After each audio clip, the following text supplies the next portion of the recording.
السلام عليكم ومرحبا بكم في ريم بودكاست داركم الثانية. كنتمنى تكونوا بخير وفي احسن الاحوال ومزيانين في حياتكم. انا ريم، وفي هذا الفيديو غادي نديرو ان شاء الله اولا غادي ندويو على هذاك الاحساس اللي كيخليك ترجع خطوه لور فين ما كتقول اليوم غنبدا. كتشوف الوقت كيدوز والطاقه كتمشي. هذا الاحساس ماشي كسل ولكن خمول. خليك معايا حيت يمكن هذا الفيديو يكون هو البداية الجديدة ديالك ان شاء الله. مرحبا بكم.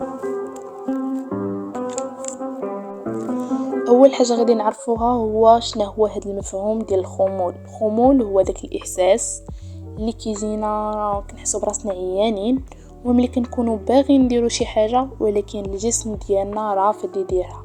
باش نفهموا اكثر، هو ملي كنفيقوا الصباح كنقولوا غادي ندير هادي وحتى هادي، كنفيقوا موتيفي، ولكن ملي كتجي انت باغي ديرها اولا انت باغا ديريها كتحسوا براسكم الطاقه ما كيناش، الطاقه ديال الجسم ما كيناش. في نظركم شنو غيكون السبب اللي غادي نعرفوه في هذا الفيديو؟ من اكثر الاسباب اللي ممكن اغلبنا يكون عارفهم اللي هو النعاس او النوم بواحد الطريقه ولا اخرى، هي ملي ما كنعطيوش للجسم ديالنا الطاقه الكافيه باش يبدا النهار ديالو بواحد الطاقه اللي تكون مزيانه.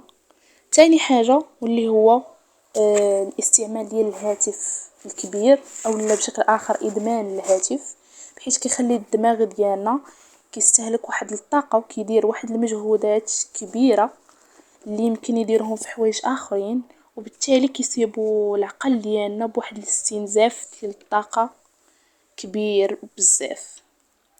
اولا حاجات اخرين اللي ممكن اولا اللي منهم اولا نقولوا احنا يمكن ياثروا لينا على هاد الخمول ديالنا، اللي هو اولا يتسبوا لينا في هاد الخمول، اللي هو كيكون عندنا واحد النقص في دي فيتامين اولا النقص في الحديد.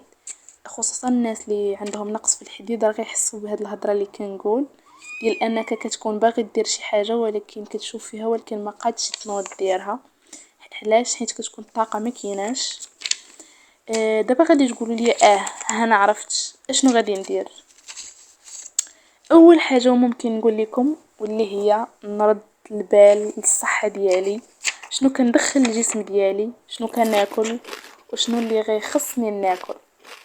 نرد البال الجسم ديالي وحتى العقل ديالي، نقص من التليفون شويه بشويه، نحاول نبدل الجو مره حيت هو غيساهم في انني ما نبقاش انسان نقولوا احنا خمول اولا فيه الخمول.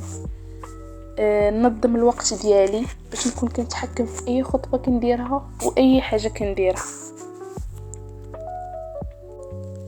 وصلنا للاخر ديال البودكاست او الحلقه ديال اليوم. بس خدش بكم، كنتمنى لكم الخير والرزق في اي حاجه كديروها.